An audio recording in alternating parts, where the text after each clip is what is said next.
यो मुक्ते परिसेवितांग्रियुगलो दिव्याक्षरे राजते दिव्याभूषणभूषितो स्वयवयवो देवेश दिव्याकृति मूर्त्यां मुक्तिधरां क्षितो सवृसुतो सर्वावतारी प्रभो धृत्वा जन्म विचित्र भक्तिमतनो त्वां श्रीहरिं चिंतये। वाला भक्तो, दिव्य चैत्री सुंदर मजानो समयो चाली रह्यो छे। एक महान संतना एक शुभ संकल्प बळथी सभामां विराजमान पूज्यपाद कर्मठ निडर क्रांतिकारी रेवोल्यूशनवाळा एवा संत महासंत पूज्यपाद सत्संग सभाना अध्यक्ष शास्त्री स्वामी नरोत्तम प्रकाशदासजी स्वामी व्यासपीठाधिष्ठित આપણે બધા સાંભળીએ છીએ તેમ પૂર્ણ જેમાં વિદ્વત્તા ભરી છે। ભાગવતને એમ કહેવાય છે કે વિદ્યા ભાગવતાવધિ, ભાગવત છે સર્વ વિદ્યાનો ભંડાર છે। આ સર્વ પ્રકારની વિદ્યા આપણને ક્યારે પ્રાપ્ત થાય? જે બહુશ્રુત સંત હોય એના દ્વારા પ્રાપ્ત થાય। સર્વે શાસ્ત્રનો જેને મહિમા છે અને એનું અનુશીલન જેણે કર્યું છે, જેણે ભાગવત જાણે પી ગયા હોય એ પ્રમાણે અક્ષરશ સ્ફુટ અર્થમાં આપણને શ્રીમદ ભાગવતની કથાનું શ્રવણ કરાવતા એવા પૂજ્યપાદ વક્તા મહોદય શ્રી નારાયણચરણદાસજી સ્વામી, સભામાં ઉપસ્થિત પૂજ્યપાદ બાપુ સ્વામી, જેમણે આ સંપ્રદાયની અંદર ખૂબ ખૂબ અધ્યાત્મ માર્ગમાં મંદિરમાં દેવોની સંતો ભક્તોની આ સત્સંગની સેવા કરી છે। અન્ય મહાનુભાવ સંતો વાલા ભક્તો, માતાઓ અને બહેનો, શ્રીમદ ભાગવત આજે આપણે સાંભળીએ છીએ, આનંદ આવે છે। એનું કારણ પરમાત્માના અવતાર સ્વરૂપ ભગવાન વેદ વ્યાસ નારાયણે આ શ્રીમદ ભાગવતની રચના કરી છે। સ્વાદુ સ્વાદુ પદે પદે પદે પદે આપણને તો ખરેખર એ કથા સાંભળીએ એટલે અંતરમાં શાંતિ થાય। ખુદ વ્યાસનારાયણને શાંતિ નહોતી તે ત્યારે એમને આ 18મો એક ગ્રંથ રચ્યો શ્રીમદ ભાગવત। એટલા માટે સર્વને શાંતિકારક જો કોઈ સત્શાસ્ત્ર હોય તો શ્રીમદ ભાગવત છે, જેમાં અમોઘ પ્રયોગો દરેકને આપેલા છે। અમોઘ પ્રયોગો જેવા કે ષષ્ઠ સ્કંધમાં 8મો અધ્યાય, જેમાં નારાયણ કવચ આવે છે। એ નારાયણ કવચ દ્વારા ગમે તેવા આપણા ઉપર મલિન કોઈ ઉપચાર કરનારા હોય તો ઉપચાર આપણને નડે નહીં એવું કવચ એની અંદર આપેલું છે। વળી એના દ્વારા યોગ, આરોગ્ય, વિજય એની પ્રાપ્તિ થાય છે। એમાં પુંસ્વન વ્રત આવે છે, જે એ ષષ્ઠ સ્કંધમાં પુંસ્વન નામનું વ્રત સર્વ પ્રકારની મનોકામના આપણને સિદ્ધ કરી દે છે। સર્વ પ્રકારની મનોકામના આપણે જે કંઈ કામના કરીએ પણ વિદ્યા બુદ્ધિનો મદ છોડી નિષ્કપટ ભાવે આપણે એનો પાઠ કરીએ તો એ બધું પ્રાપ્ત થાય છે। અષ્ટમ સ્કંધની અંદર આપણે જોઈએ તો ગજેન્દ્ર મોક્ષની કથા આવે છે।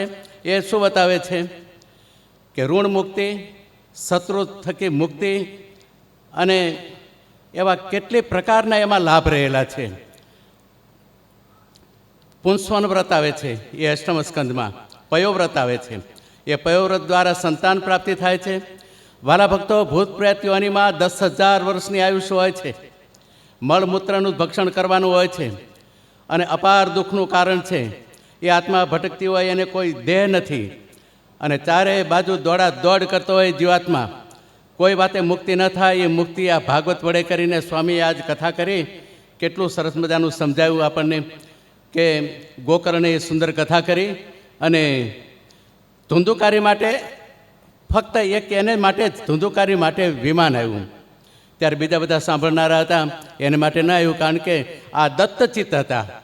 એણે પોતાનું મન પરમાત્મામાં પરોવ્યું હતું અને એને ખપ ને ખટકો હતો। એમ આપણે પણ સત્સંગમાં ખપ ને ખટકો રાખીએ, સંતોમાં પ્રીતિ રાખીએ, ભગવાનના ભક્તોમાં પ્રીતિ રાખીએ। ભાગવત એ શીખવાડે છે, કોઈના પ્રત્યે રાગ દ્વેષ ન રાખીએ। રાગ દ્વેષ રહિતનું આપણું જીવન હોય, આપણો આત્મા વિશુદ્ધ હોય, ત્યારે ભાગવત આપણને ફળ આપે। એકલી તાળીઓ પડાવી રાખીએ કે આના નામની તાળી પાડો, તાળી પાડે શું થાય? આપણને જે કાંઈ કહે છે ને એ થોડુંક જીવનમાં અવધારણ કરીએ તો આપણો ઉદ્ધાર થાય. એટલા માટે થઈને કથામાં આપણે જે કાંઈ સાંભળીએ ને વાલા ભક્તો એને થોડુંક જીવનમાં ઉતારતા શીખીએ. ડગલે ને પગલે ઘણા આપણને વિચારો આમાંથી પ્રાપ્ત થાય એ પ્રમાણે આપણું દિવ્ય જીવન બનતું જાય છે.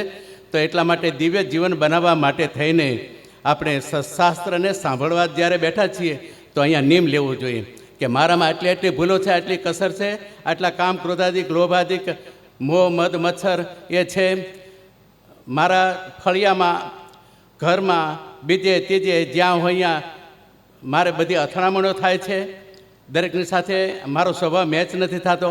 તો એટલા માટે થઈને હું આમાંથી કંઈક સુધરું અને કંઈક મારું જીવન શાંત બને અને ભગવત પ્રેમને હું પામી શકું. કારણ કે ભાગવત શાસ્ત્ર છે ને એ પારમહંસ્યામ સંહિતા એમ લખે છે. એ પરમહંસની સંહિતા છે. પરમહંસ કોને કહેવાય? જે હંસ છે સાચા મોતીનો ચારો ચરે. એમ આપણે આમાંથી સાચા મોતી આપણે પ્રાપ્ત કરવા જોઈએ. પારમહંસ્યમ એકમ અમલમ પરમ જ્ઞાનમ ગીયતે એવું લખે છે મહાત્મામાં. પરમ જ્ઞાનનો અને ભક્તિનો એક છલકતો સમુદ્ર એટલે શ્રીમદ ભાગવત છે. માટે આપણે પરમાત્માને પામવા માટે પ્રેમ સંપાદન કરવાનો છે. ભાગવત દ્વારા પ્રેમ સંપાદન થાય ત્યાર પછી ભગવત દર્શનની પ્રાપ્તિ થાય અને ભગવત પ્રાપ્તિ ભગવાનના ધામની પ્રાપ્તિ થાય છે. એટલા માટે વાલા ભક્તો આવા શ્રીમદ ભાગવતનું આપણે અનુપાન કરીએ. અનુપાન આચમન કરીએ. આપણે એક ટીપું લઈને જેમ આચમન કરીએ છીએ ને એટલું સહેજ આચમન કરો ને તોય કલ્યાણ થઈ જાય, દિવ્ય થઈ જાય. પણ કાંઈક એમાંથી પ્રાપ્ત કરીએ તો. માટે વાલા ભક્તો સુંદર મજાનો કથા પ્રવાહ સરિતા ગંગાના પ્રવાહની જેમ ચાલે છે. નિર્મળ મનથી આપણે બધા શ્રવણ કરીએ છીએ. તો વિશેષ પરમાત્માના ભગવત હરિકૃષ્ણ મહારાજના ચરણમાં પ્રાર્થના કરું કે સર્વના અંતરમાં પરમાત્માની ભક્તિ એવી પ્રાપ્ત થાય અને આવા સંતમાં પ્રીતિ થાય. આ તમે અત્યારે જેમ સ્વામીએ હમણાં વાત કરીને મોબાઈલના જમાનામાં આપણું મન એમાં જ રહે છે. આપણે સત્શાસ્ત્ર વાંચી નથી શકતા. આજે સ્વામી શ્લોકે કેવું સરસ સમજાવતા હતા. અક્ષરશ એને તો 1 વર્ષથી થોડું પડે. હા, આ સત્શાસ્ત્રને સમજાવવા માટે એને 1 વર્ષ થોડું પડે. એટલા પ્રગાઢ પ્રકાંડ પોતે વિદ્વાન સંત છે.